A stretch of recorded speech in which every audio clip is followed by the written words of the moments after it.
Boa noite a todos, queridos irmãos e irmãs. Mais uma noite de encontro com o professor Walter de Andrade. Caminho para a iniciação. Boa noite a todos, e boa noite ao querido Carlos Nascimento, nosso Alan Tadeu Câmara, que é o nosso que conduz aqui o programa, tecnicamente. Um abração, Carlos Nascimento, e a todos aqueles que estão agora nos ouvindo e vendo, né? Sejam bem-vindos. E estamos aqui para conversar, continuar a conversar sobre justamente o caminho para a iniciação. O nosso live, esse nosso evento chama-se Encontro Caminho para a Iniciação. Evidentemente, eu sempre falo isso, todo início de live, todos já sabem, mas os que estão chegando pela primeira vez vão ficar sabendo, né, que justamente nós lançamos nessa live as sementes, nós somos ideias relativamente ao caminho para a iniciação.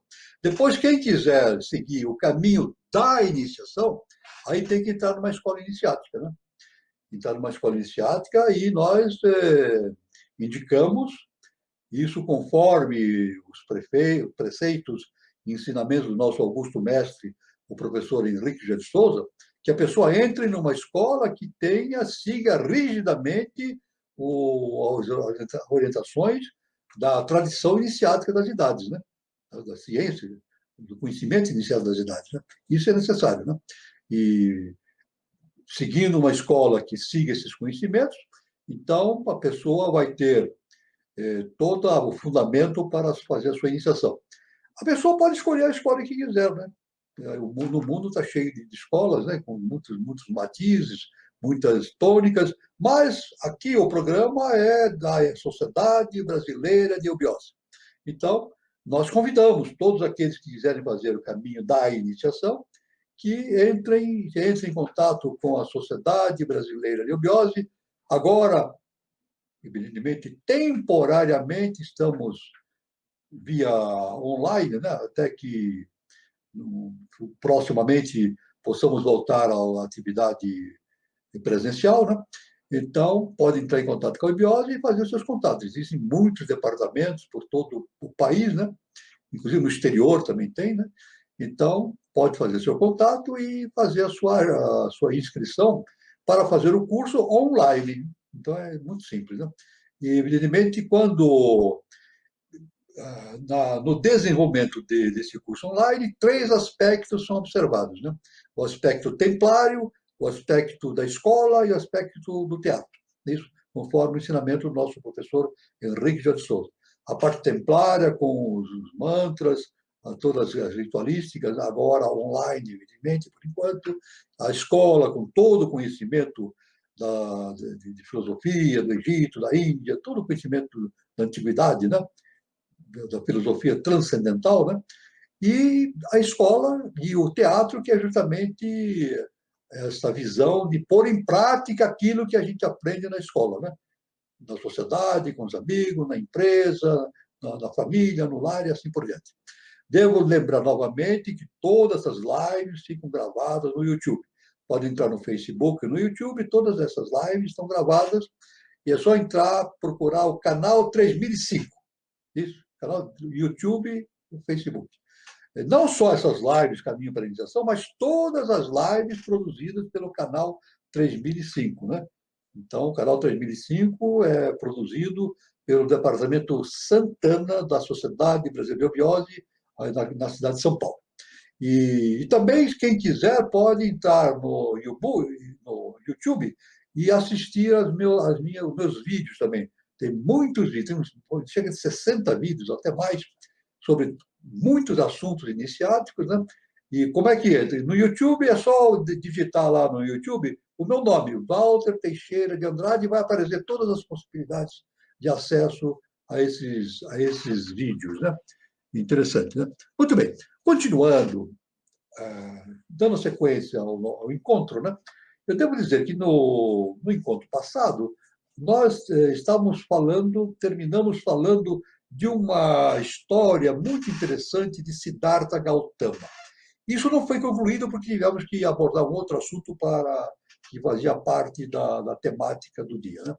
Então, eu vou como muitos por algum motivo não assistiram a live, ou por algum motivo, ou também seja a primeira vez que esteja assistindo a live, né? Eu vou dar uma ligeira repetição dessa passagem de Considerata Galtão e a conclusão, né, que faltou uma conclusão mais ampla a respeito desse assunto. Então, isso é dito que na história de Siddhartha Gautama, ele viajava acompanhado dos seus discípulos, né? E ele encontrou um asceta muito magro, muito franzino, né? Um asceta, o que é um asceta? Um indivíduo que vive fazendo, meditando, tentando a sua transformação interna, né? E ele estava muito andrajoso, umas vestes muito ruins, muito pobres, né? Então ele interroga Buda a respeito da doutrina dele, né? Dizendo-lhe que ele era um yogi. Antes de responder, perguntou-lhe Buda: o que conseguistes nesse tempo que te entregastes às austeridades mais penosas? Ele perguntou para ele: o que você conseguiu atingir, né, em todo esse tempo de meditação, de estudo? Né? Então, o Anacoreta, né, esse cidadão, né, que fazia esse processo de transformação, ele respondeu o seguinte: ah, Senhor, depois de 25 anos de árduos esforços, posso finalmente atravessar este rio que aí vedes na frente sem tocar as águas. Então ele disse para Buda que ele, durante 25 anos, ele ficou se concentrando, meditando, desenvolvendo seus poderes para poder andar sobre as águas. E que depois de 25 anos ele conseguiu finalmente atravessar o rio andando sobre as águas. É isso? Então, e Buda ficou ouvindo, Siddhartha Gautama ficou ouvindo esse relato. Né? Buda, então, serenamente, ele observou-lhe: tanto tempo para alcançares um poder que poderia ser dispensado, se desses uma simples moedinha, aquele pobre barqueiro, e apontou para o barqueiro, né? Que com um pouco de trabalho, um pouquinho só faria o mesmo. É isso? Então, Buda falou assim para ele, né? Ele ficou 25 anos se preparando, estudando, fazendo todo o processo para andar sobre as águas. E Buda disse: você com uma moedinha se dá para o barqueiro, se atravessa o rio e sem muito esforço, né? Atravessa o rio, o barqueiro te leva para o outro lado. Buda queria dizer o seguinte, que ele perdeu 25 anos da vida dele. Foram 25 anos jogados fora. Nesses 25 anos, ele poderia ter se dedicado à sua transformação interna, a meditação e assim por diante. Isso significa o seguinte, que a escola iniciática, já Buda já dizendo isso, o nosso mestre afirma categoricamente esse assunto. Quando a pessoa segue um curso de uma escola iniciática para fazer a sua iniciação, não visa despertar poderes latentes, não é isso? Extraordinários, etc, etc. Não. Visa fundamentalmente o autoconhecimento. Isso que o Buda e o nosso mestre falam. É a missão da escola iniciática. Fazer com que o indivíduo mergulhe dentro da sua consciência e produza a sua transformação interna. É claro, é evidente que isso o nosso mestre também afirma esse fato, né? À medida que a pessoa vai se autoconhecendo, vai fazendo esse processo de transformação interna, vai fazendo a sua transformação dos seus veículos hiperfísicos, vai havendo um aumento da sua sensibilidade ao mundo hiperfísico, né? E determinados poderes hiperfísicos começam a aparecer. É isso? Pode aparecer clarividência, clareaudiência, ele pode realizar certos fenômenos, etc. Né? Só que ele não vai fazer esses fenômenos depois, quer dizer, ele está caminho do adeptado, né? Ele não vai realizar fenômenos para em público, para dar shows e dar espetáculo. Não, ele vai manter-se quieto. Ele, inclusive, nem vai falar para ninguém isso, que ele tem essa possibilidade. Ele deixa em segredo, né? Porque faz parte da sua própria natureza interna. Né? Então, esse é o exemplo de Buda, e o nosso mestre fala isso. É por isso que, no momento em que a pessoa, já no início eu falei, né? No momento em que um pretendente escolher uma escola de iniciação, tem que escolher uma escola que tenha um fundamento rígido, siga rigidamente o fundamento da ciência iniciática das idades. O conhecimento iniciático das idades. Isso prevê, o fundamento é o autoconhecimento. Isso. É claro que pode, porque existem tradições corretas, que seguem o conhecimento da filosofia transcendental cósmica, mas existem também determinados grupos, entidades, que entram pela degeneração desse processo. Então, eles acabam trazendo para o público tradições que são, na verdade, tradições degeneradas. E isso, é claro que o discípulo não vai ter nenhuma chance de fazer o seu processo evolutivo, né, de transformação interna, porque não há possibilidade. Nosso irmão Carlos saiu da tela, deve ter algum problema com a conexão dele. Tudo bem, vamos aguardar. O exemplo é típico. O exemplo é típico. Mostra que os poderes ditos sobrenaturais não são, como acentuamos, um algo a ser almejado e alcançado. Poderes sobrenaturais, não. O homem precisa, sim, transformar a natureza interior, a ponto de conseguir uma faculdade de entendimento capaz de abarcar a consciência universal. Aí sim. Burilar a sua faculdade de entendimento, as suas qualidades internas, dos corpos hiperfísicos, para abarcar a consciência universal. Aí está o intuito de todo homem que trilha, de fato, a vereda da libertação. Essa é a liberdade que o homem deve conseguir, através do autoconhecimento, da sua transformação interna. Os que palmilham realmente o caminho iniciático não fazem um alvo da aquisição de faculdades transcendentais, a não ser aqueles que querem se utilizar dessas faculdades em proveito próprio, pois estas, na fase decisiva da evolução, serão mais um obstáculo que um auxílio. Isso é muito importante, esse ponto.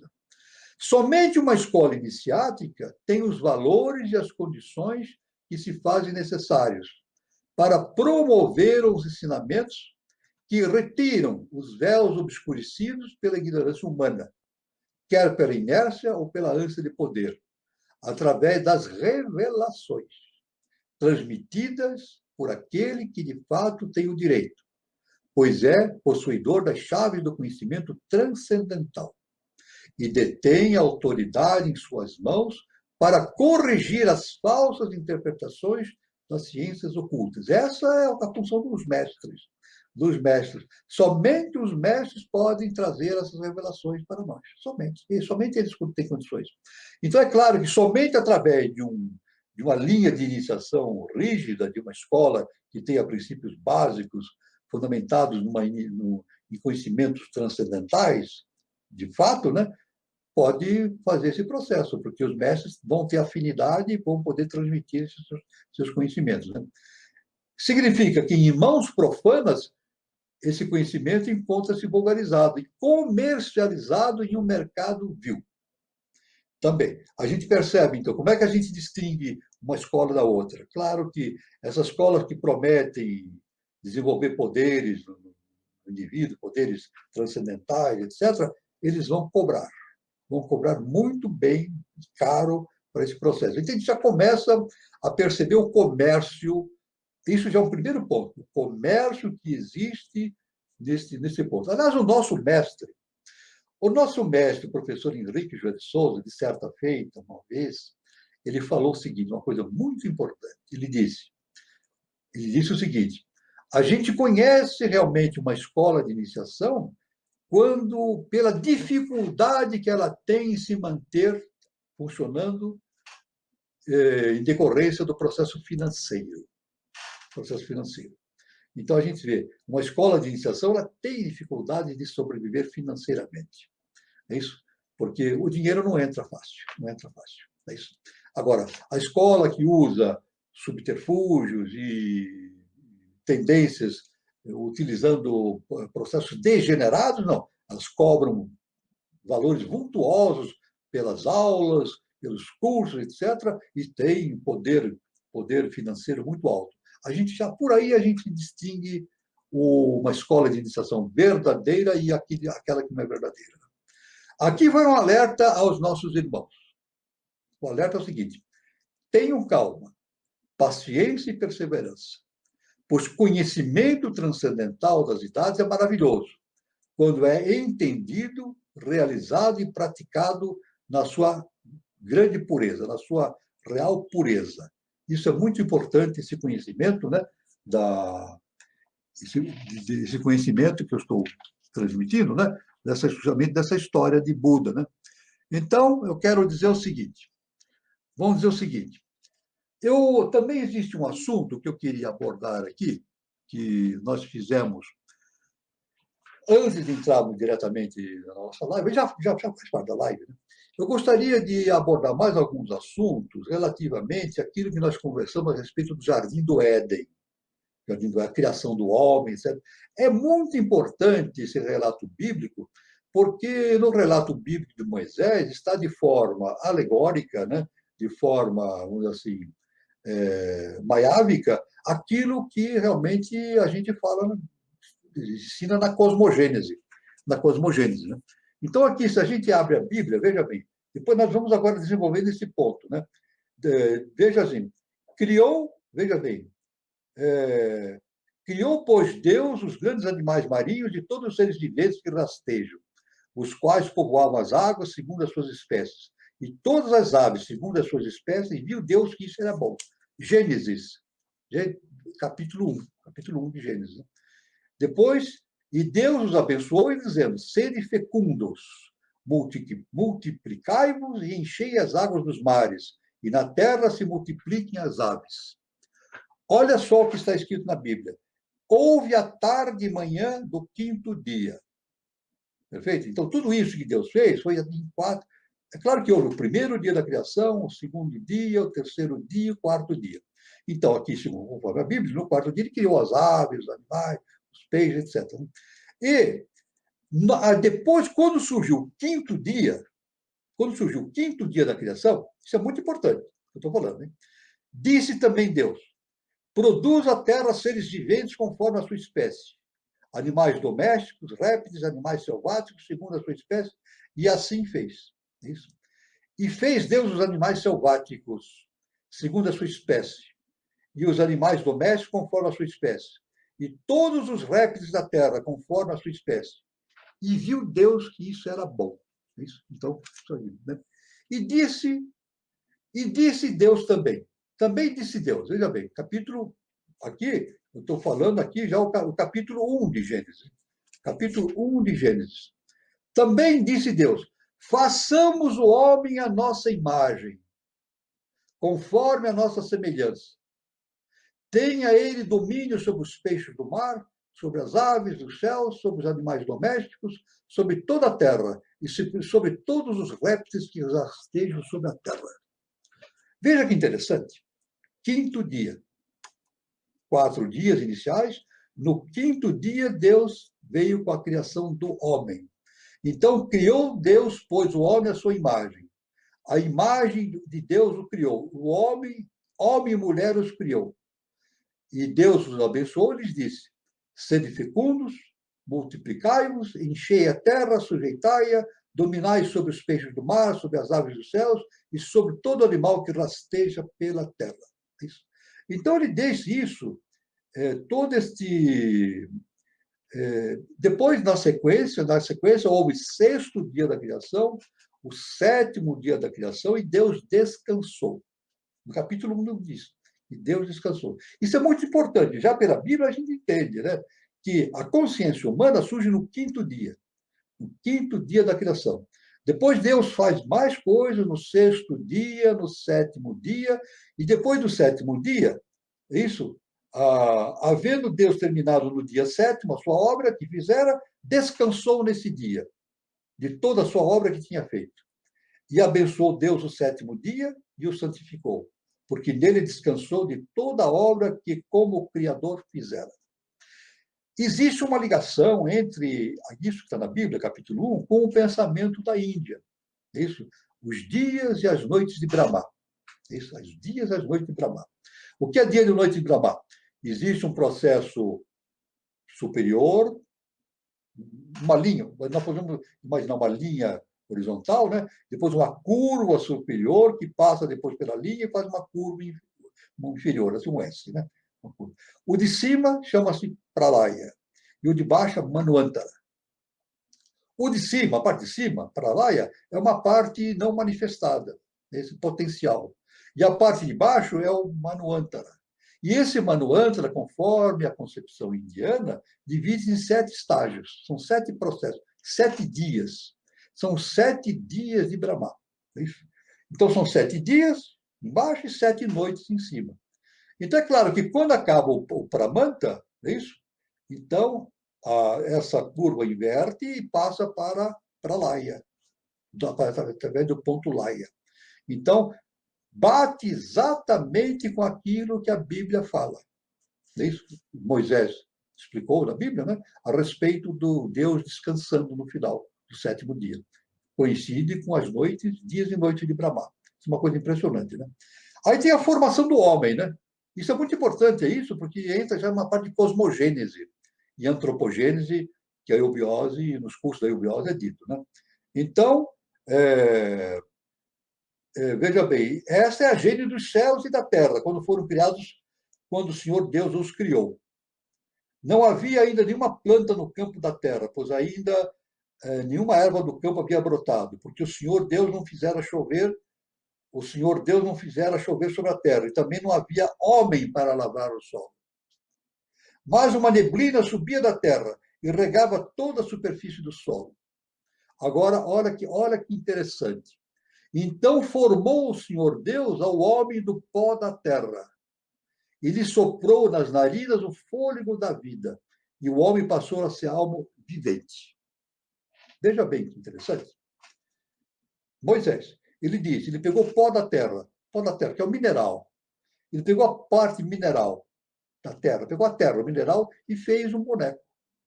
Depois, ele pegou as narinas com a nossa própria imagem, que nós somos seres humanos. Depois soprou nas narinas dele. Quando soprou nas narinas, esse ser tornou-se vivo. Perfeito? Isso coincide perfeitamente com a antropogênese, porque nós temos, pelo processo de entendimento da evolução, nós estamos no 4º sistema evolutivo, e nesse 4º evolutivo existem 7 cadeias de evolução. 7 cadeias. Nós estamos na 4ª cadeia evolutiva. 4ª cadeia. Perfeito? E cada cadeia dessa é conduzida por um tátiva. Tátiva, o que é? Um padrão vibratório do universo. Existem 7 tátivas. Então, esses 4 sistemas que nós citamos são comandados por tátivas, são padrões específicos. E a primeira cadeia evolutiva é justamente os táttivas são Forrati para a primeira cadeia evolutiva. Depois tem Tejas, o fogo, para a segunda cadeia evolutiva. Depois tem Apas, que é a água, para a terceira cadeia evolutiva, e a lama, a lua. E depois tem Prithvi, que é a 4ª cadeia, da qual a Terra faz parte, e que justamente é a Terra. Né? Então, a gente pode ver, interessante, que quando Deus soprou as narinas do homem para lhe dar vida, ele estava usando esse tátil, a Vayu, que é o ar. Ele soprou o Vayu. E justamente coincide com o tátiva que rege o desenvolvimento da primeira cadeia evolutiva que nós conhecemos através da antropogênese e da cosmogênese. Né? Então, é claro que daí, então, ele criou o quê? O Jardim do Éden, né?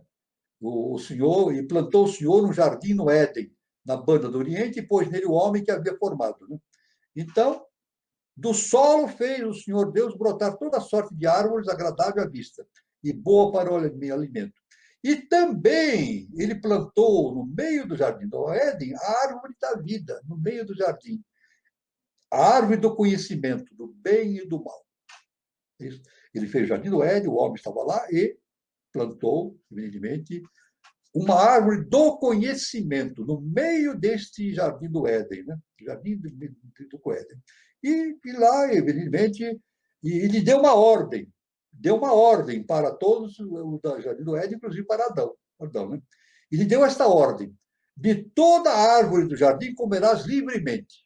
Está aqui na Bíblia. Mas da árvore do conhecimento, do bem e do mal, não comerás, porque no dia em que dela comeres, certamente morrerás. Deus falou isso. Eles podiam comer de qualquer, o Adão podia comer de qualquer fruto, menos da árvore do conhecimento. Muito bem? Então, agora também, o versículo 18 do capítulo, justamente capítulo 2, o capítulo 2 de Gênesis, né? Disse mais o Senhor: não é bom que o homem esteja só.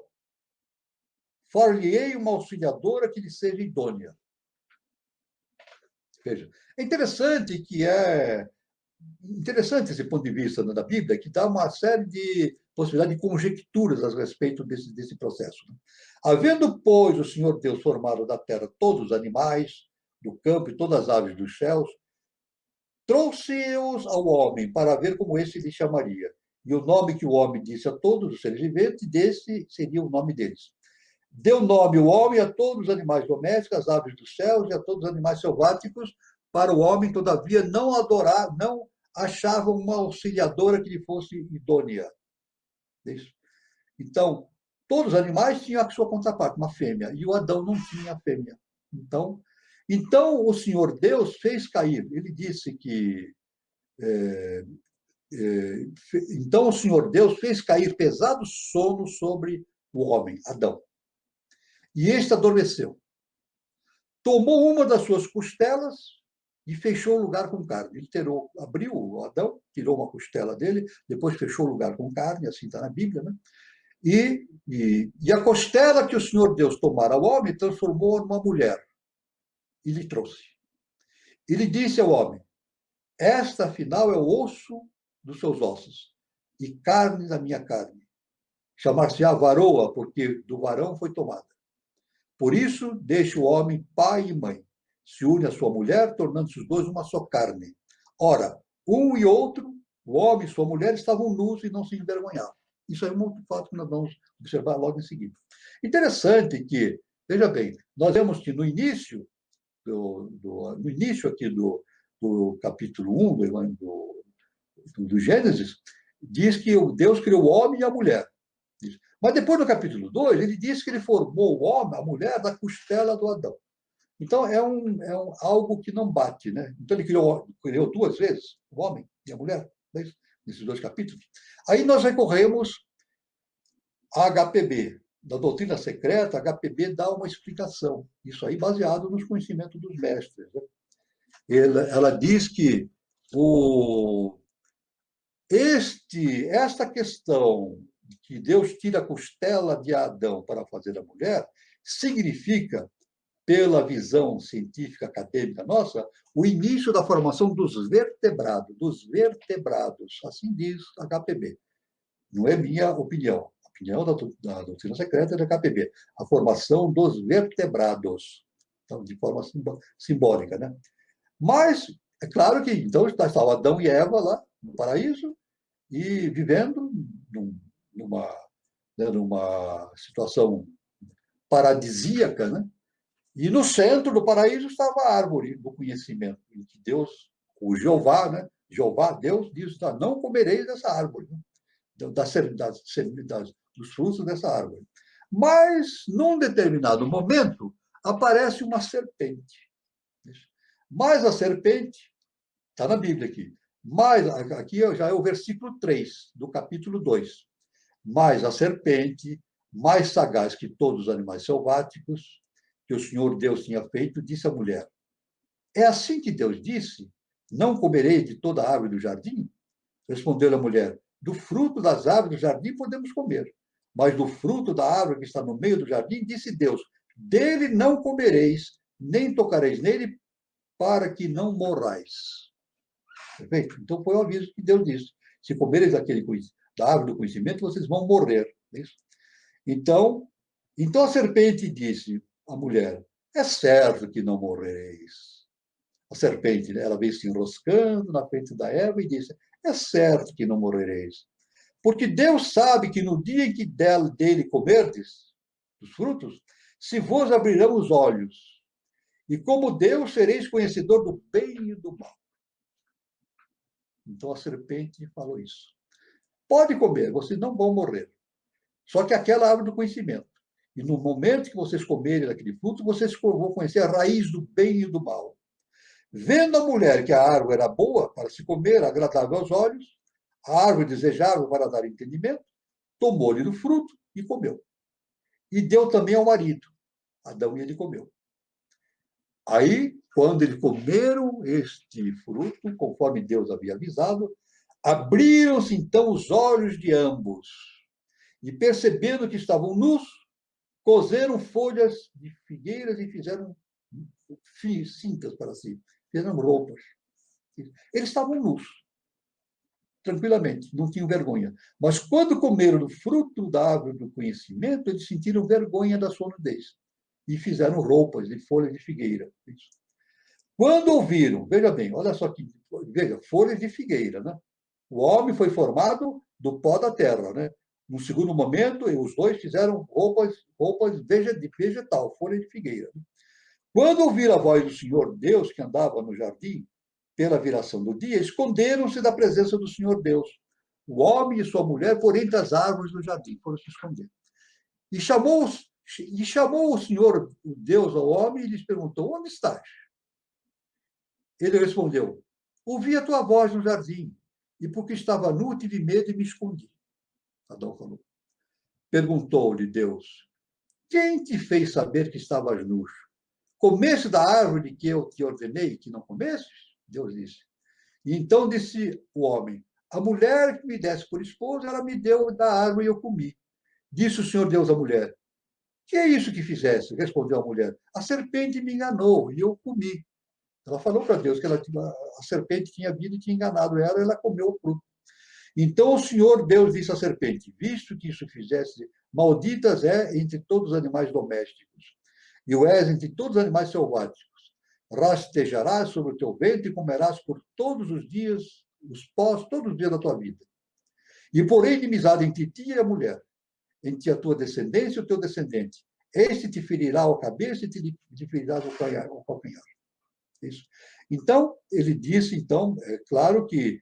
E Adão disse, e Deus disse a Adão: visto que atendesse a voz da tua mulher e comesse da árvore que eu te ordenei, não comesse, maldita é a terra por tua causa.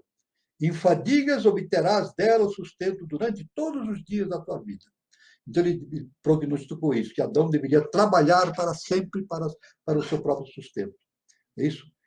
E Deus disse: no suor do teu rosto comerás o teu pão, até que tornes a terra, pois dela foste tu formado. Porque tu és pó, e ao pó tornarás. Assim Deus falou. E deu o homem o nome de Eva,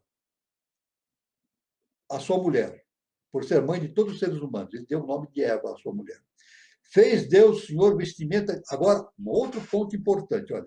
Fez Deus, o Senhor Deus, vestimenta de peles para Adão e sua mulher, e vestiu os dois com vestimenta de peles de animais. Né? Vestimenta de peles de animais. Então disse o Senhor Deus: eis que o homem se tornou como um de nós, conhecedor do bem e do mal. Assim, para que não estenda a mão e tome também da árvore da vida, e coma e viva eternamente. O Senhor Deus, por isso, o lançou fora do jardim do Éden, a fim de lavar a terra de que fora tomado. E expulso o homem, colocou querubins no oriente do jardim do Éden e o refugio de uma espada que se removia para aguardar o caminho da árvore da vida. Então, nós vemos neste relato de Moisés, nós vemos uma série de conhecimentos transcendentais que é estudado na cosmogênese. Veja bem, 4 dias de criação primeira.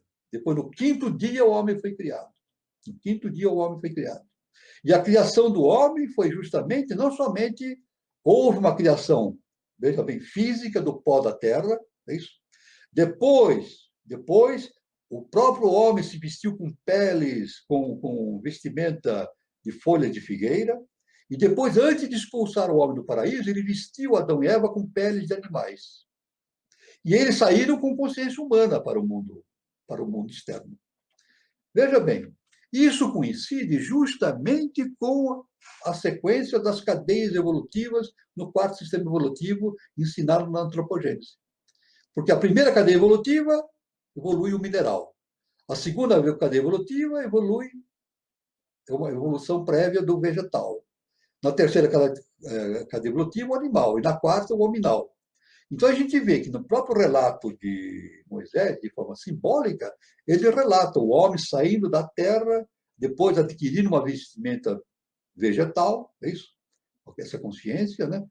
O homem de maneira geral, né? A consciência que iria ser o homem futuramente. Depois, no final, Deus o reveste com pele de animais. Então, a fase animal. E depois, quando sai do paraíso, é isso? Então, sai a consciência humana. Então, a gente vê nitidamente, se a gente observar bem, em Gênesis, a gente vê nitidamente esse caminho da criação, né, do homem, né, que nós somos, né, nós seres humanos. Então, nós viemos do mineral, passamos pelo vegetal, passamos pelo reino animal, e depois, agora caminhamos estamos no reino hominal. Hominal com uma quinta consciência. Uma quinta consciência. Então, todos aqueles 4 dias que nós nos iniciais correspondem ao quaternário humano. Porque a constituição física do ser humano é setenária. Nós temos um quaternário embaixo e uma tríade superior. Uma tríade superior, perfeito? Veja bem que interessante, hein? Um quaternário inferior e uma tríade superior. É isso? Então, o que acontece? O quaternário inferior é formado por o veículo físico denso, vamos pôr nos pontos, né? O veículo físico denso, depois tem o corpo vital, o corpo astral e o mental concreto. Isso? Então forma um quaternário. Depois tem a tríade em cima. A tríade em cima é formado num dos vértices tem o mental abstrato, superior, Budi, do outro lado, que é a intuição, e em cima a consciência átmica, o Atman, que é a consciência crística. Então são 7. É claro que, veja bem, quando desenvolve a tríade, começando pelo mental superior, sintético, estamos desenvolvendo uma quinta coisa. Nós. 4 já formados. Uma quinta coisa. Os animais têm o quaternário. Os animais têm desenvolvido o mental, mas de forma muito primitiva. É isso? O homem que tem a vantagem de ter o mental concreto desenvolvido de maneira avantajada. Isso foi feito durante a evolução na Atlântida. Na Atlântida que esse mental concreto se desenvolveu de maneira bastante acentuada. Então, os animais têm o quaternário, mas eles vivem instintivamente. Eles utilizam de maneira muito primitiva ainda a capacidade do entendimento pelo raciocínio. Nós vemos que um cachorro, os animais domésticos têm já um processo de entendimento racional mais evoluído do que os animais selváticos, os animais selvagens da selva, né? Pois um cachorro entende. Se você treinar um cachorro e falar com ele, ele entende certas palavras, ele entende certas palavras, né? Uma vez, por exemplo, eu estava na casa de uma pessoa e essa pessoa me falou assim, quer ver, Walter, uma coisa interessante, tinha uma cachorrinha, né? Então, ela falou o nome da cachorrinha, falou assim, olha, vamos almoçar? Falou para a cachorrinha, não falou gesto nenhum, vamos almoçar? Nesse instante, a cachorrinha ficou arisca. E ela começou a ir para a cozinha e voltava para a sala. Ia para a cozinha, onde estava o potinho de comida dela, ia para a cozinha e voltava para a sala. Quer dizer, essa pessoa ela não apontou para a comida, ela apenas falou, vamos almoçar. E ela diz, olha como ela entende. Ela entende essa palavra, almoçar, almoço. Então, isso é um processo de inteligência lá no cachorro. É muito ainda pequenininho o desenvolvimento, né? Não atingiu o desenvolvimento de um ser humano que foi feito durante a evolução atlântica. Então, nós temos 4 coisas embaixo, 4 estágios, né? 4 dias da criação, e temos mais 3 em cima. 5º dia da criação, 6º e 7º. Nós estamos no 5º dia da criação. É isso? E o nosso mestre, nos ensinamentos que ele dá a respeito desse processo evolutivo, ele sempre fala e tem processos de desenvolvimento do 5º sistema evolutivo. É isso? Então, claro, Jeová é formado por 4 letras. Yod, Re, Val, Het. 4 letras. Significa os 4 dias da criação. E o quinto dia está começando, vamos dizer assim, as bases do quinto dia, as bases do quinto sistema está acontecendo agora. E isso nós temos que desenvolver. O quinto sistema de evolução. O quinto sistema de evolução está justamente focado no segundo trono. É isso? No segundo trono. Né? Então, a mãe divina, o segundo trono. E o primeiro trono é o seu sexto sistema evolutivo. Então, nós estamos caminhando em direção do segundo trono, fazendo esse processo evolutivo, do segundo trono. Então, é claro, veja bem, isso nós já comentamos numa live anterior, é claro que nós entendemos que a serpente, ela tem essa ligação com o quinto sistema. Né? Então, nós entendemos, por todo esse processo de entendimento bíblico, entendimento da cosmogênese, e entendimento através dos ensinamentos do mestre e professor Henrique José de Souza, que essa serpente que tentou Eva é uma projeção do quinto senhor. Do quinto senhor. É isso? Abaixo do segundo trono, nós temos uma formação de 7 senhores. Né? 4 senhores já evoluíram, e nós estamos agora formando o quinto, eu estou aqui, a quinta coisa, perfeito? Então, isso é uma coisa muito importante, né? Uma quinta coisa.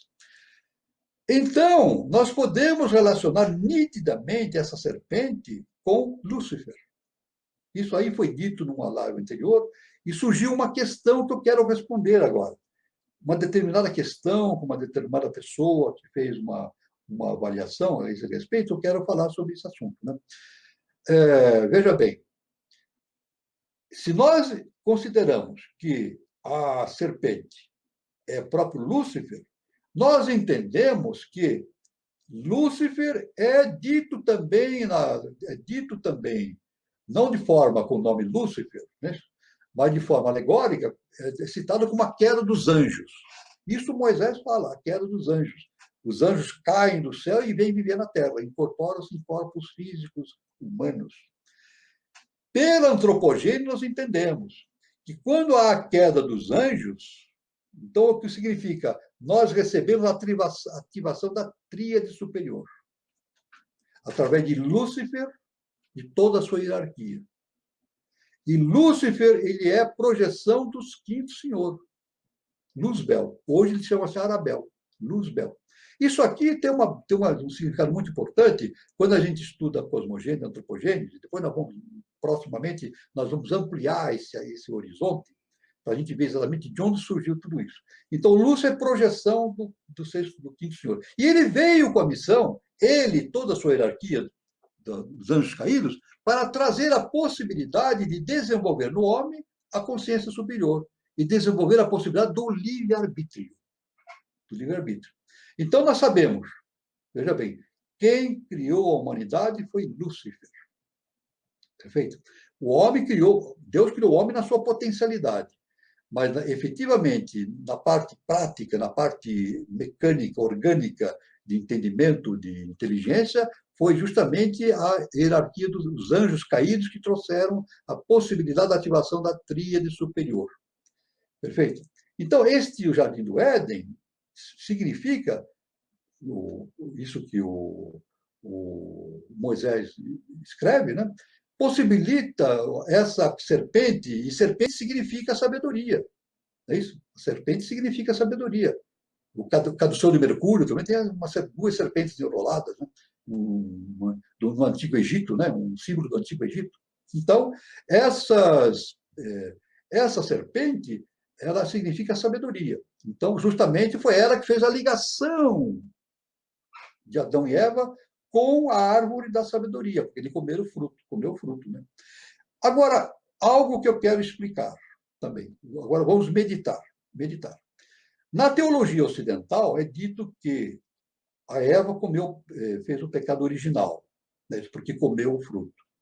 E a serpente é um agente do mal. É isso? Um agente do mal. Porque ele tentou Eva, levou Eva a não obedecer uma determinação do Eterno, justamente de Jeová. Né? Mas isso na antropogênese, na cosmologia da antropogênese, nós podemos entender diferentemente. O nosso mestre, professor Henrique José de Souza, um pouco antes dele ir embora para retornar à sua mansão dos mestres, né? A mansão dos mestres, do qual ele está agora, ele nos disse que ele gostaria muito que os discípulos entendessem a lei da polaridade, a polaridade.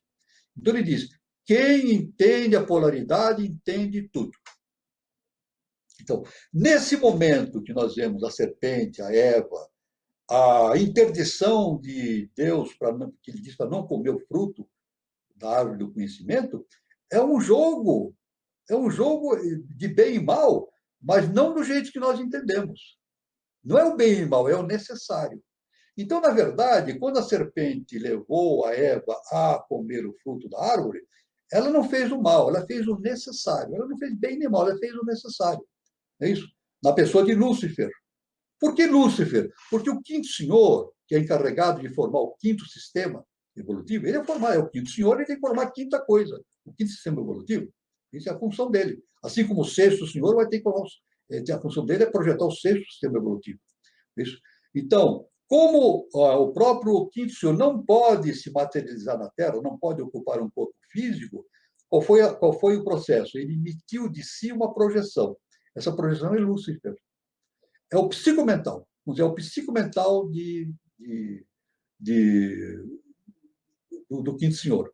Lúcio é o psicomental do quinto senhor. Então, a função dele foi essa. Foi levar a Eva a comer o fruto do paraíso. É claro que o nosso mestre, quando fala sobre essas questões, ele dá importantes conhecimentos. Primeiro, ele diz assim: nada acontece por acaso. Nada acontece por acaso no universo. Se eu admitir que existem coisas que acontecem por acaso, eu tenho que negar Deus. Negar Deus. Negando, se eu afirmar que o acaso existe, então eu nego Deus. Deus não existe. Então, não existe o acaso. Por quê? Tudo que acontece, acontece com a permissão de Deus. Não é evidente? É uma coisa evidente. Eu não posso imaginar que alguma coisa ocorra sem a permissão de Deus. Eu posso imaginar isso? Então, que Deus é esse? Não é Deus. Ele não é Deus. Se ocorre alguma coisa sem a permissão de Deus, então Deus não é Deus, que nós imaginamos. Então, tudo que ocorre é com a permissão de Deus. Então significa nada acontece por acaso. Então, no Jardim do Éden, na verdade, o Jardim do Éden era um útero onde se formou a consciência humana. Consciência humana. E era necessário, nesse útero, se formasse a consciência humana para justamente criar o ser humano com a possibilidade do livre-arbítrio. E a serpente fez o seu trabalho, Lúcifer fez o seu trabalho. Fez o seu trabalho. Nós temos dois momentos nesse relato bíblico. Num momento, Jeová vem e diz para Eva, diz para Adão: você não pode comer daquela árvore, da fruta daquela árvore. Ele criou o quê? A curiosidade. Ele já deu a curiosidade.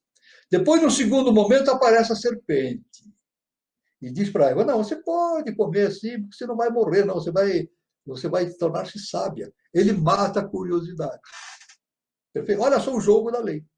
Então, não é bem nem mal, é o necessário.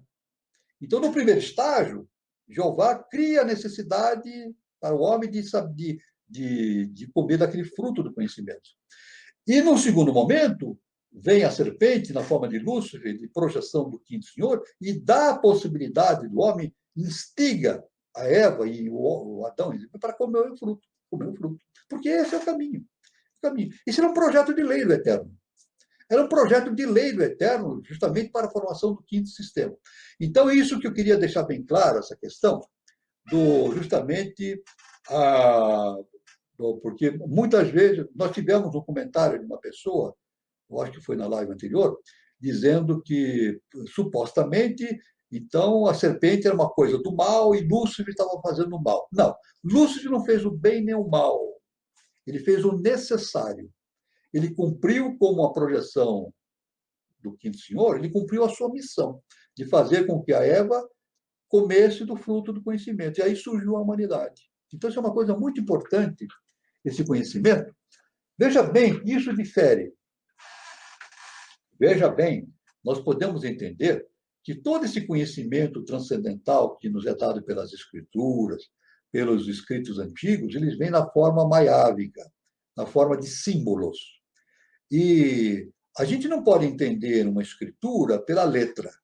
Pela letra. O professor diz, não, essa é a letra que mata. Existe a letra que mata e o espírito que vivifica.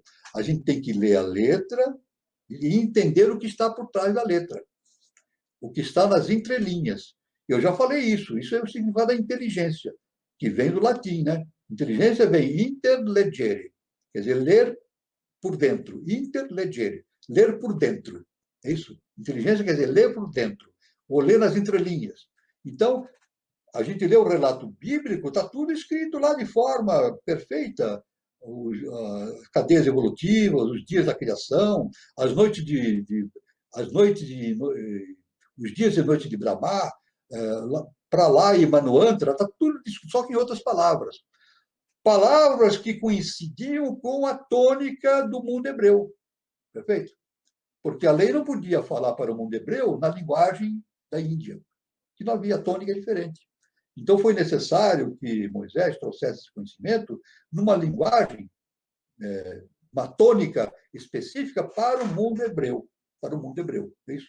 Então, isso ficou registrado. Agora, nós entendemos, claro, que esse conhecimento todo, através da análise desses conhecimentos, através do conhecimento transcendental. E, felizmente, no século XIX, nós tivemos agora, inclusive na próxima live, com certeza, nós vamos analisar a vida de Helena Petrovna Blavatsky, né? E foi justamente com Blavatsky que houve a condução de todo esse conhecimento do Oriente para o Ocidente, na verdade, enriquecendo o Ocidente com esse conhecimento da Índia, etc., os conhecimentos da antiga, conhecimento da antiguidade, né? E os mestres que nos trouxeram esse conhecimento, e isso nos possibilitou, nos deu a possibilidade de fazer uma interpretação dos textos bíblicos de maneira correta. Então, assim, então, que eu estou passando essa... Na verdade, o assunto ele não acaba aqui. Né? Nós podemos ficar falando e falando nesses textos bíblicos, etc., e esse assunto não termina nunca, porque é muito interessante toda essa visão que nós temos, né? Muito interessante. Então, nós temos então essa possibilidade de termos a compreensão dos textos bíblicos através desse conhecimento iniciático que foi trazido por HPB. Muito bem. Então, encerrado esse assunto, que eu não poderia deixar de enfocar esse assunto, que é de uma enorme importância. Eu quero dizer que aqueles que entrarem nos cursos de iniciação da Sociedade Brasileira de Eubiose terão a oportunidade de se aprofundar ainda mais, não, muito mais, infinitamente, nesses assuntos, através do quê? Das revelações do nosso mestre. O nosso augusto mestre, professor Henrique de Souza, ele dá revelações extraordinárias e a gente vai entendendo cada vez mais. Isso é o processo da iniciação. O processo da iniciação é um entendimento paulatino. O nosso mestre disse que não há necessidade de ter pressa. Não há necessidade de ter pressa na iniciação, porque a evolução ela é tranquila, vai se desenvolvendo o entendimento, a intuição vai se ampliando e a gente vai entendendo cada vez mais essas ideias fantásticas a respeito da criação do homem, da humanidade, etc, etc. Tudo bem? Isso é muito importante. Mas quem entrar na eubiose vai ter essa possibilidade de entrar profundamente nesses conhecimentos através de dois campos importantes, a cosmogênese e a antropogênese. A cosmogênese, que trata da criação do universo como um todo, né, de todo o sistema, e a antropogênese, o quê? A criação do ser humano. Então, está esses dois. Tudo bem? Então, vamos seguir aqui, vamos ver a revelação como luz para iluminar o caminho. Vamos, então, continuar nosso processo. Tomar um pouquinho d'água aqui, né? A revelação como luz para iluminar o caminho. Veja só que importante. Anteriormente, citamos os dois tipos de conhecimento, o relativo e o transcendental. Isso nós falamos, né? Já falamos isso.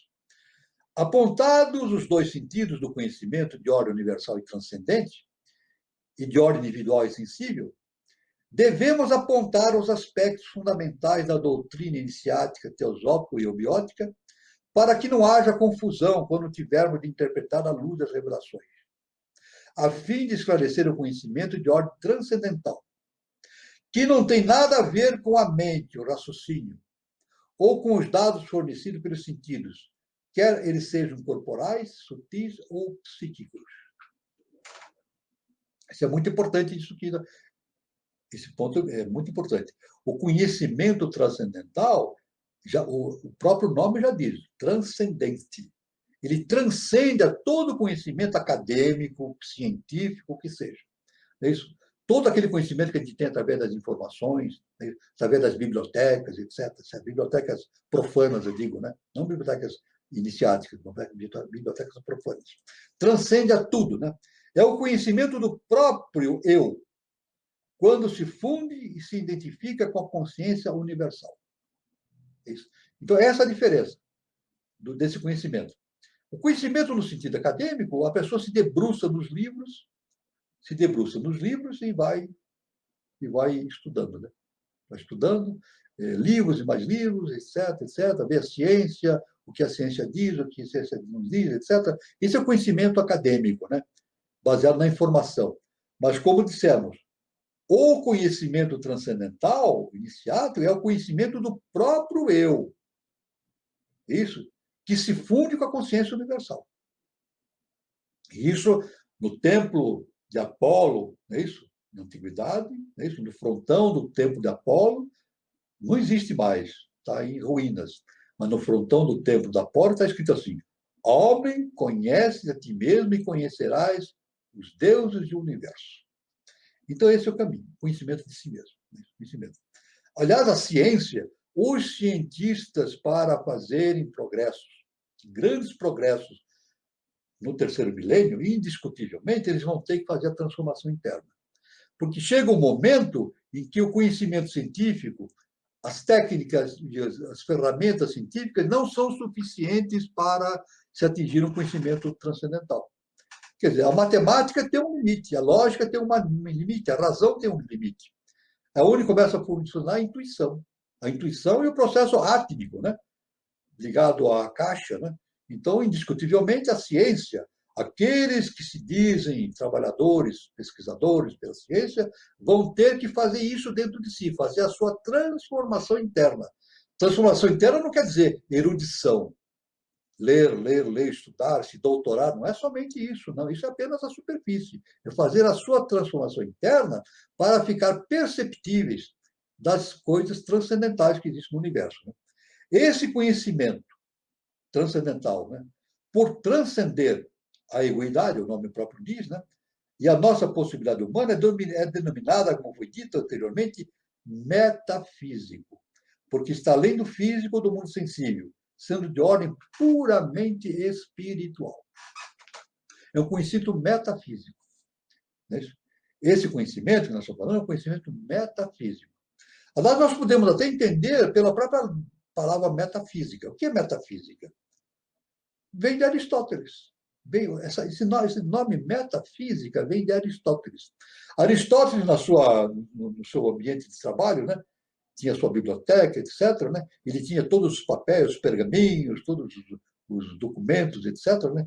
E diz os historiadores que pesquisaram que tinha algo além dessa mesa para frente. E ele chamava de metafísica. Meta quer dizer além de. Físico, física, físico. Né? Então, é tudo aquilo que está além do conhecimento da ciência ordinária. Então, esse entendimento metafísico iniciou-se justamente com a organização que Aristóteles dava ao seu ambiente de trabalho, deixando aquele conhecimento metafísico um pouco mais para frente, adiante da sua mesa de trabalho, que tratava de assuntos, normalmente, assuntos da ciência da época, né? Oficial, acadêmica. Né? Então todo conhecimento dessa natureza só pode, conhecimento transcendental, estou dizendo, todo conhecimento dessa natureza só pode ser obtido pelo esforço, trabalho e investigação individual. Isto é, pelo trabalho interno, autoconhecimento, desenvolvimento dos sentidos latentes, que fazem despertar a consciência divina que habita em nosso interior, fruto da revelação. Isso significa despertar ou religar. Ou seja, religar a nossa consciência com a consciência superior. Verdade? Isso é uma coisa muito importante. Neste momento, aliás, na Índia se fala muito do espelho, né? Então, os hindus, na antiguidade, há muito tempo, eles diziam que a nossa consciência humana, ela a gente pode traduzir como um espelho, né? Então eles diziam na antiguidade: nós podemos deixar esse espelho todo empoeirado ou podemos polir esse espelho, né? Então o nosso trabalho espiritual é deixar esse espelho sempre translúcido, não é isso? Bem espelhado, bem cheio, sem poeira, para que ele possa refletir aquilo que vem de cima, né? Vem de cima. É como um lago, né? Um lago bem sereno, a lua se projeta com toda a sua magnificência, né? Não é isso? Se a gente vê o luar, a lua se projeta no lago, a gente vê a imagem da lua direitinho. Agora, se o lago estiver alvoroçado, com ondas, a imagem fica distorcida. A mesma coisa acontece com esse espelho. Se ele não estiver focado nessa ligação do religar com a consciência superior, formam-se ondulações e a gente não consegue perceber nitidamente o conhecimento superior. É por isso, veja bem, é por isso que quando alguém para pensar, ela diz assim: agora eu vou refletir, eu vou fazer uma reflexão. Aí está a explicação. Essa é a explicação iniciática, né? Quando a pessoa vai fazer uma reflexão, significa ela vai pôr o seu espelho da sua mente bem límpido, bem tranquilo, e vai produzir uma reflexão do conhecimento superior naquele espelho. Porque, na verdade, nós não criamos nada, não inventamos nada. Nós apenas somos instrumentos. Nós somos instrumentos da verdade superior. Temos aqui a presença do nosso irmão Eduardo Nunes, desculpe a demora de falar, nosso grande irmão Eduardo Nunes, porque o nosso irmão Carlos Nascimento deve ter tido algum problema, né, do seu sistema. Volta e meia, a companhia. Volta e meia, a companhia de energia nos apronta, né, professor? Como? Volta e meia, a companhia de energia elétrica faz essas surpresas, né? De fazer manutenção. Às vezes acontece. É um prazer ter aqui, uma honra ter a presença do nosso grande irmão, né? Um grande estudioso de todos os assuntos, um grande palestrante da eubiose, fantástico, né? O nosso grande irmão Eduardo Nunes. E, Eduardo, esteja à vontade, viu? A hora que você quiser fazer comentários, viu? Quer fazer algum comentário sobre alguma coisa? Professor Walter, muito agradecido pela recepção. A gente está com uma boa audiência, vários comentários, né? E eu vou colocar aqui só alguns comentários que eu vi aqui no chat, que eu acho que pode ser legal aí para esquentar. Isso, tá bom. Para esquentar, é muito bom. Olha lá.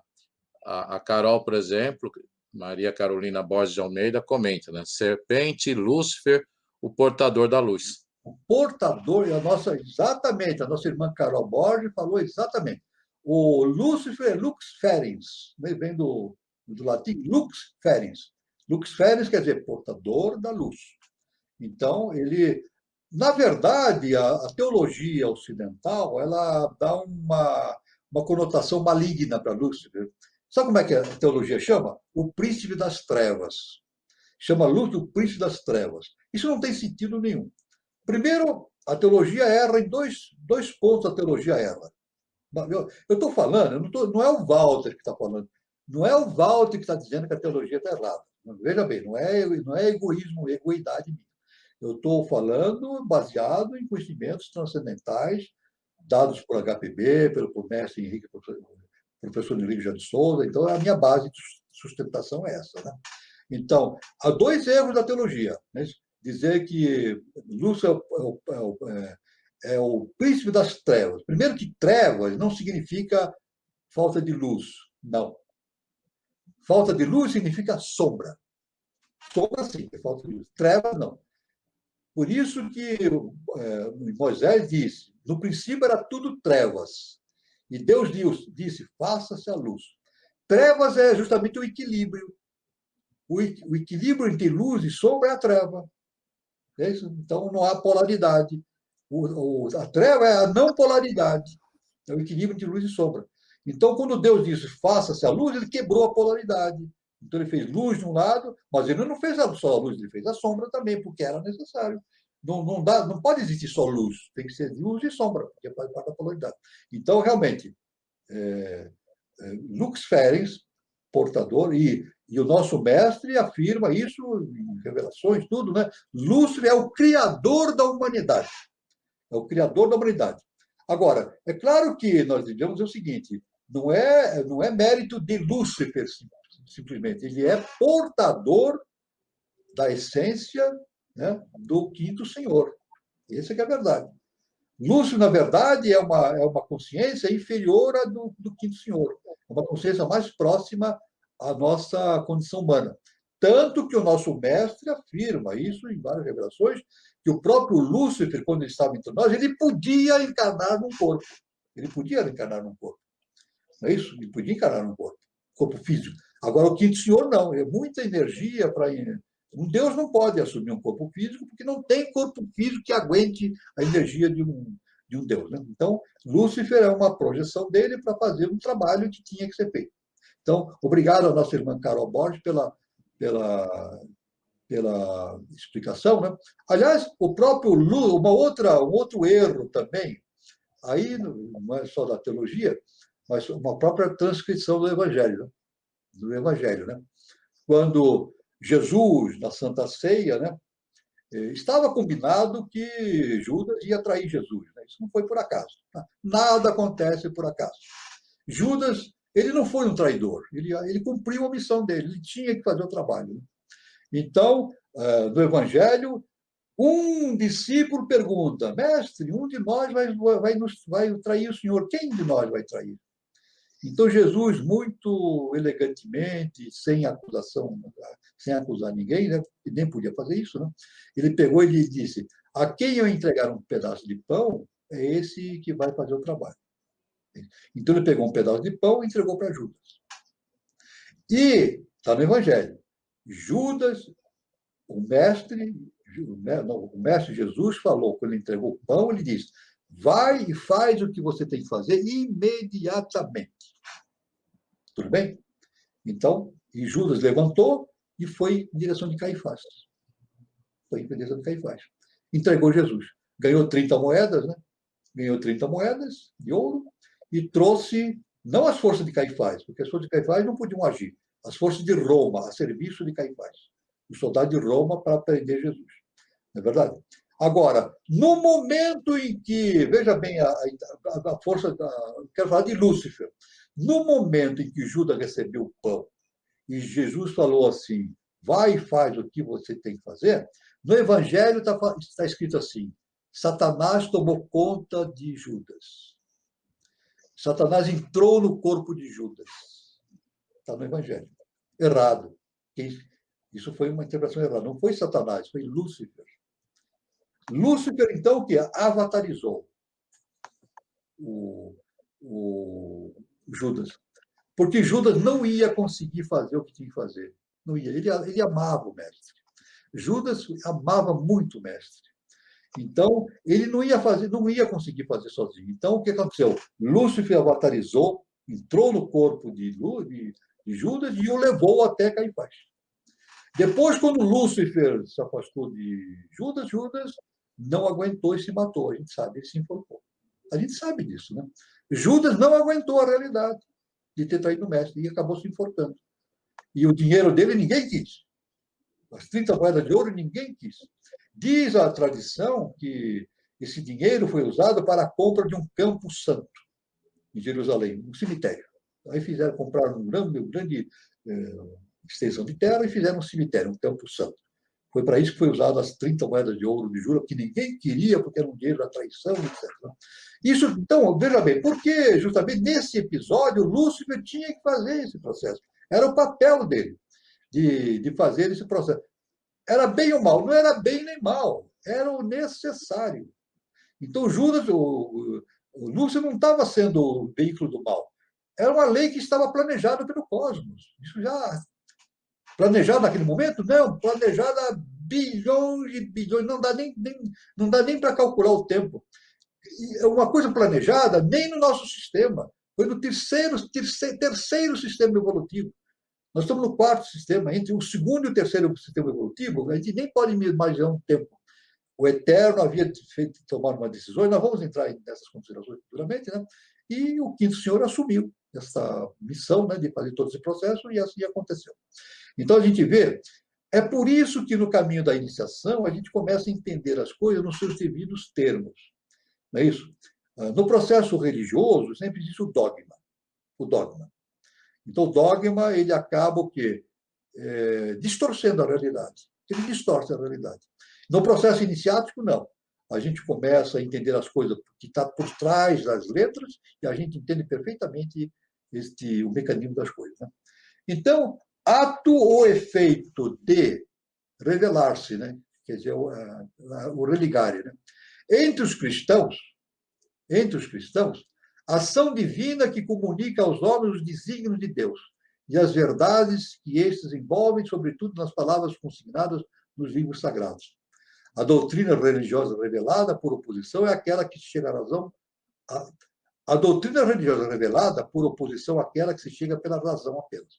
Então, eu posso chegar ao entendimento pela razão, que é falho, a razão é falha, não é isso? Ou então pelo religare, pela intuição. Né? Então, isso é muito importante no caminho da iniciação. O irmão Eduardo, tem alguma pergunta, mais algum questionamento, por favor? Estou vendo aqui o chat. No chat tem alguma... Não sei se tem alguma... Tem sim, tem alguns comentários. Pois não. Vamos aproveitar.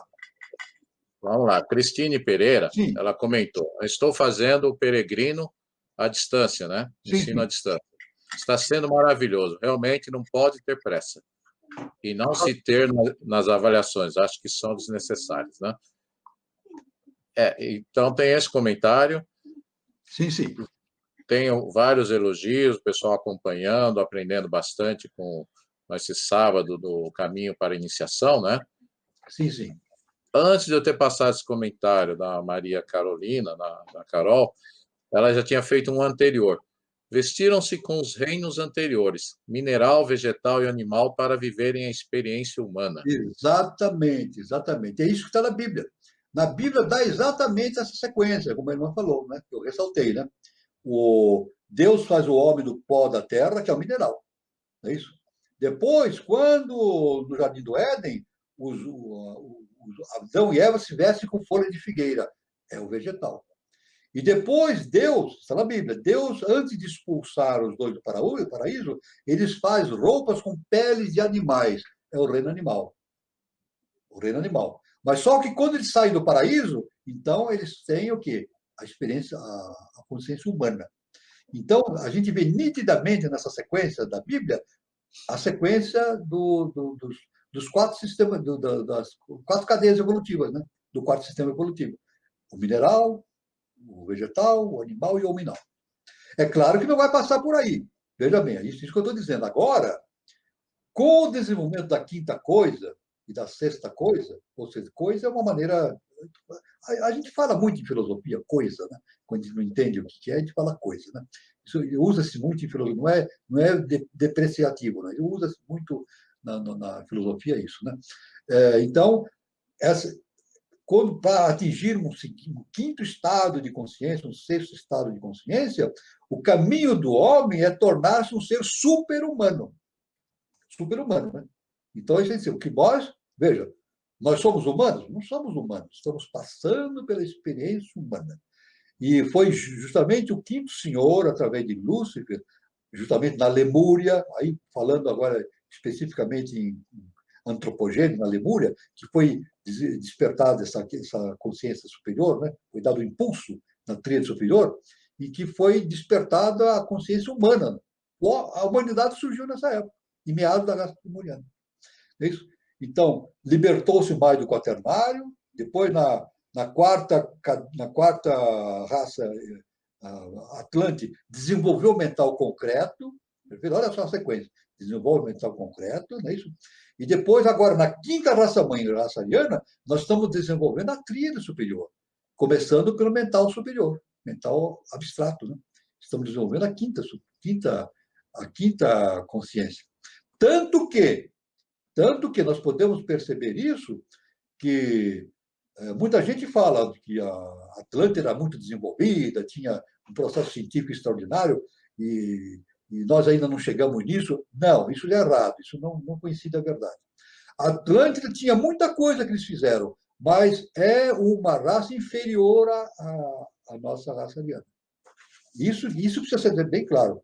A raça Atlântica é uma raça, vamos dizer assim, consciência inferior à raça ariana. A raça ariana, pois a raça Atlântica não tinha desenvolvido o mental superior, não tinha desenvolvido.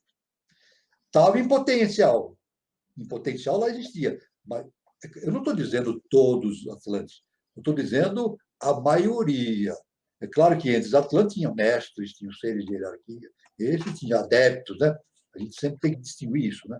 Mas, de maneira geral, a população atlântica era inferior à nossa, porque eles estavam aferrados no quaternário, na personalidade. E nós não.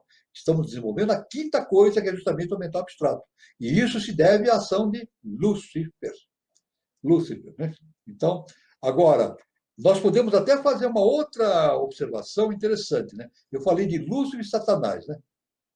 Quando o Evangelho diz que Satanás tomou conta de Judas, eu só quero fazer uma observação muito importante. Veja bem, Satanás não é algo externo a nós. O que é Satanás? É a nossa personalidade. É o nosso quaternário. Esse é o Satanás. Esse é o Sati. Sati. Isso. O Sati, que existe uma trilogia, depois quem está na Bíblia vai ver, Om Tat Sati. Om Tat Sati. O Tati é o eterno, né? O inabordável, o inimaginável, Tati, o aquilo. Não é isso? O Om é a palavra divina. É isso o Om, né? Aquele. Quando Deus disse, faça-se a luz. Deus não criou a luz, Deus disse, faça-se a luz. Então Deus emitiu um som, é o Om, né? Criou a luz. Então o Satanás é a nossa personalidade. O Lúcifer é justamente aquele que trabalha numa quinta coisa, nesse nível entre mental superior e a intuição, que é búdico. E a nossa consciência superior é o nosso Cristo interno, a Atman. Então tem essa ligação, né? Satanás, Lúcifer e Cristo. O Cristo cósmico. Não estou falando nem de Yeshua Bepadeiro, o Cristo cósmico, né? Nós podemos entender até o seguinte, veja bem, vou dar mais uma jogadinha. Nesse esquema nós temos o Satanás, uma quarta coisa, é isso?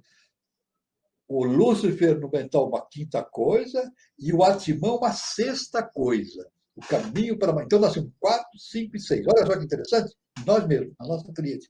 4, 5 e 6. Isso baseado nos conhecimentos iniciáticos que nos foi dado pelo nosso querido professor Henrique José de Souza. Mais alguma coisa, Eduardo, para finalizar? Tem uma pergunta, mas antes eu vou anunciar o tema de terça-feira. Pois não. Que é só um momentinho aqui. Na terça-feira nós vamos voltar à temática do meio ambiente. Pois não. Vai ser o pesquisador Ronaldo Lírio Borgo, de Brasília, vai estar fazendo uma tertúlia com o Sidney Augusto e comigo na mediação para falar sobre introdução aos aspectos da adaptação para o Brasil no médio prazo. Esse médio prazo é até o ano 2025, ou seja, como o Brasil está se preparando para as mudanças climáticas. Então vai ser nessa terça-feira, 27 de outubro, às 20h40. Então está dado o anúncio. E, professor, agora tem uma pergunta que veio ao ar, que é interessante, porque em tempos de coronavírus, como um dos efeitos colaterais é que as pessoas relatam de perder o olfato, né? Você falou dessa questão do olfato e aí Tânia Nunes lançou a seguinte pergunta: pode explicar a relação com o olfato? Esse é um assunto difícil, né? Difícil. Eu posso dizer o seguinte, existem os nossos sentidos, né? O tato, a visão, é isso? O tato, a visão, a audição, etc. Né? Nós estamos desenvolvendo o olfato. Veja bem, hora que eu estou falando. Eu não estou inventando isso, isso faz parte da teosofia, da eubiose, nós estamos inventando o olfato. Mas não é simplesmente o olfato relacionado ao odor. É a percepção das emanações hiperfísicas superiores. Isso. Fala-se de olfato, né? Mas a percepção das vibrações hiperfísicas superiores. Superiores, né? Então, que os animais têm intuitivamente, né? Por exemplo, um cachorro tem. O cachorro, quando segue uma trilha, ele não segue pelo cheiro. Ele segue uma percepção vital. Ele segue uma trilha vital. Então, o cachorro percebe, ele vai seguindo uma trilha vital e consegue chegar no ponto onde ele quer. Não é o cheiro, porque o cheiro, o vento vem e dispersa o odor, né? Então, é claro que nós podemos fazer alguma relação com essa situação que nós estamos fazendo, que as pessoas perdem o olfato, deve ter alguma relação. Deve ter alguma. Eu não sei exatamente explicar exatamente o que está acontecendo, eu estou estudando, né? Mas deve ter alguma relação. Baseado nesse ponto, né, minha irmã? Nada acontece por acaso. É isso? Então, deve ter alguma relação justamente com essa questão da perda do olfato, relacionado com essa percepção que nós temos que desenvolver. Então, aí talvez haja um retrocesso, né? Um retrocesso dessa percepção. Então, deve ter alguma relação. Deve ter uma relação que a ciência ainda não conseguiu entender, não é isso? E nós também estamos estudando para ver o que... Mas alguma relação deve ter, realmente. A nossa irmã possa responder isso para a irmã. Professor Walter, estamos vendo aí o horário, não sei como o senhor quer seguir, já são 22h04, né? Sim. E meu comentário final aí, que eu gostei muito quando você falou entre o bem e o mal, né? Não fez nem o bem nem o mal, fez o necessário, né? Que coincide com a fala do professor, né? Exatamente. O senso de dever, ele é acima da questão do bem e do mal. Em vez de ficar focando nessa separação, joio do trigo, bem e mal, foque-se no seu dever, né? O que você, como ser humano, tem de dever. O professor fala que quem fica se preocupando com o bem e mal está perdendo tempo. E ele deve se preocupar com o dever. O dever o que é? Aquilo que é necessário fazer. O dever é aquilo necessário. Não se pode fazer nada além do dever. É o dever que tem que ser feito. O nosso irmão Eduardo observou bem esse fato, do nosso professor. Eu não estou vendo a lista do chat aqui, viu? Oi, professor, não ouvi. Eu não estou vendo a lista do chat na minha tela aqui. Interessante. Ah, bom. Vamos ver aqui a lista. Ó, já que pediu da lista, está aqui, eu estou te comentando ao grande público que estamos assistindo, está bem espalhado. Acabei de ter notícias aqui de Campos do Goytacazes, Florianópolis, que não está aqui na lista, mas entraram, né? Taubaté, Nova Chavantina, Juazeiro, Ceará, Rio Claro, Esteio, Caçapava do Sul, Três Lagoas, Recife, Rio de Janeiro, São Paulo. Então, professor, está espalhado de norte a sul do Brasil. Muito bom, excelente. É uma honra ter todas essas pessoas assistindo esse trabalho. Muito bom.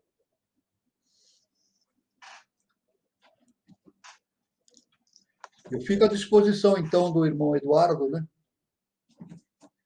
Bom, professor, é o nosso agradecimento, como comentei, há um público fiel, né? E exato, todos felizes aí de contar com o sábado com seus valiosos conhecimentos, todos estão nessa estrada, né? Nesse caminho para a iniciação. Os comentários agora são de agradecimento e, para mim, eu penso na sua frase, né? Luz, paz e amor. Exatamente. Então, também, como eu sempre repito, né? Como o nosso irmão Eduardo falou, luz, paz e amor para todos. E muito obrigado pela audiência e pela visualização do trabalho apresentado. Muito obrigado.